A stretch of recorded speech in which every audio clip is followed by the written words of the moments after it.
जी हाँ, मैं बात करने जा रहा हूं धनु राशि की। धनु राशि के जातकों के लिए यह साल 2023 भगवान शनि की पूरी कृपा लेकर के आ रहा है।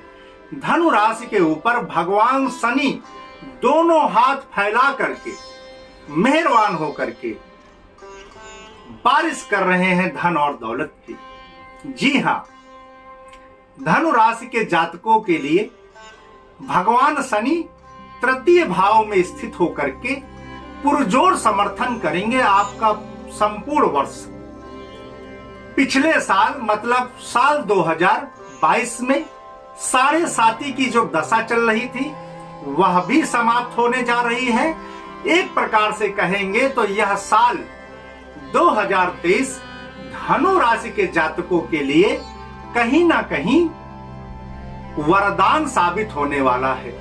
तो धनु राशि के जातकों को अब किसी प्रकार की चिंता करने की जरूरत नहीं है, लेकिन हाँ, कुछ सकारात्मकता होती है तो कुछ नकारात्मकता होती है। लेकिन आपका जो लाभ भाव है वह इस साल 80% होने वाला है। यह संकेत करता है कि भाग्य का सहारा धनु राशि के जातकों को लगभग 80% का मिलने वाला है और 20% जो क्षति होने वाली है वह आपको अपने मेहनत के दम पर अचीवमेंट करना पड़ेगा। तो मैं पूरे 12 महीनों का आपको पूरे 12 महीने 2023 में कैसे रहेंगे संपूर्ण जानकारी देने जा रहा हूं। आप सभी ध्यान पूर्वक मेरी इस पूरी जानकारी को सुने और इसका लाभ उठाएं। तो धनु राशि के जातकों के लिए भगवान शनि अपरिमित ऊंचाइयां लेकर आ रहे हैं। जनवरी फरवरी की अगर मैं बात करूं तो जनवरी माह में लग्न पर विराजमान बुध पर राहु की दृष्टि से आपको मित्रों से धोखा मिल सकता है। इस समय आपको अपने मित्रों की हर बात पर यकीन नहीं करना चाहिए। गुरु के सहयोग से आपको अपनी मां का सहयोग मिलने वाला है। इस समय आपको उच्च पद की प्राप्ति भी संभव है। इस साल के शुरुआत में मंगल का गोचर विदेश से लाभ करवाने वाला होगा। शनि देव 17 जनवरी को कुंभ में प्रवेश करेंगे और आपको साढ़े साती से मुक्त करेंगे। इस समय गुरु की दृष्टि अष्टम भाव पर होने के कारण आपको मंत्रों में रुचि होगी और आप साधना में अधिक समय बिताएंगे। अब फरवरी माह में शनि की कृपा से आपके साहस और पराक्रम में वृद्धि होगी। तीसरे भाव में शनि बेहद शुभ फल देने वाले कहे गए हैं, इसीलिए इस समय आपको अपने भाइयों का भी सहयोग प्राप्त होगा। अब हम मार्च और अप्रैल की बात करें। मार्च माह में पंचम में राहु, शुक्र और सप्तम में मंगल का गोचर आपकी काम इच्छा को तीव्र करेगा। मंगल पर केतु की दृष्टि पत्नी से विवाद या अलगाव का कारण भी बन सकता है। तो मार्च माह में आपको थोड़ा सा सचेत रहने की जरूरत है।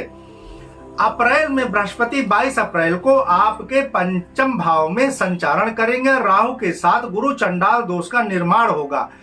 वही माह मध्य में सूर्य की उच्च के होकर युति करेगा, जिससे ग्रहण दोष का निवारण होगा। पंचम भाव का यह ग्रहण दोष आपको अशुभ परिणाम देने वाला रहेगा। इस समय आपके प्रेम संबंधों में खटास आने के योग हैं। वही पिता के स्वास्थ्य को भी नुकसान हो सकता है। तो थोड़ा सा अप्रैल माह में आपको बच करके रहना होगा। अब मई की बात करेंगे। मई माह में सप्तम भाव में विराजमान शुक्र विवाहित जीवन के लिए सुखमय रहने वाला है। इस समय आप अपनी पत्नी के साथ क्वालिटी टाइम स्पेंड करेंगे। स्त्री जातकों के लिए गर्भ धारण करने का यह उचित समय है। इस माह पंचमेश मंगल अष्टम भाव में अपनी नीच राशि में प्रवेश करेंगे। यह समय हृदय रोगियों के लिए थोड़ा कष्टकारी हो सकता है। अब जून माह की बात करें तो अष्टम में मंगल शुक्र की युति आपको किसी स्त्री की ओर आकर्षित करने वाला होगा। इस समय आपको अपने प्रेमी पर शक करने से बचना होगा। सप्तम में विराजमान सूर्य पर केतु का प्रभाव पिता के सेहत को नासाज कर सकता है। इस समय संतान की संगति पर भी आपको ध्यान रखना होगा। अब जुलाई और अगस्त की बात करें तो जुलाई माह में आपको अपने कैरियर में अच्छी ग्रोथ दिखने को मिल सकती है। इस माह आपको अपने मित्रों से कोई बड़ी मदद मिल सकती है। अब अगस्त माह की बात करें, अगस्त माह में भाग्य भाव में सूर्य बुध की युति पर गुरु का प्रभाव आपको राहत देने वाला है। इस समय जीवन में किसी गुरु का अपमान आपको संसार के सही मायने समझा सकता है। तो कुल मिलाकर के यह साल आपके लिए बहुत ही कल्याणकारी और सुखमय है।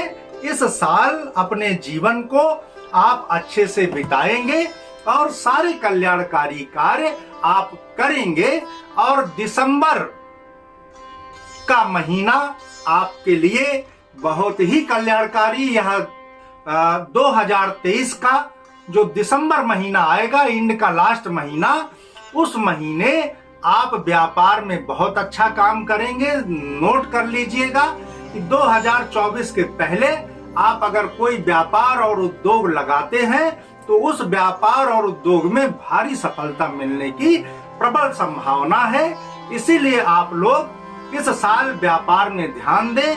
अगर आप शनि से संबंधित व्यापार धनु राशि के जातक 2023 में करते हैं तो यह साल आपको अपरिमित ऊंचाई देने वाला रहेगा। इसी के साथ भक्तजनों, आप सभी धनु राशि के जातकों के लिए 2023 मंगलकारी और शुभकारी रहे, ऐसी मैं भगवान महागणाधिपति से प्रार्थना करता हूँ। ओम गंगणपतये नमः।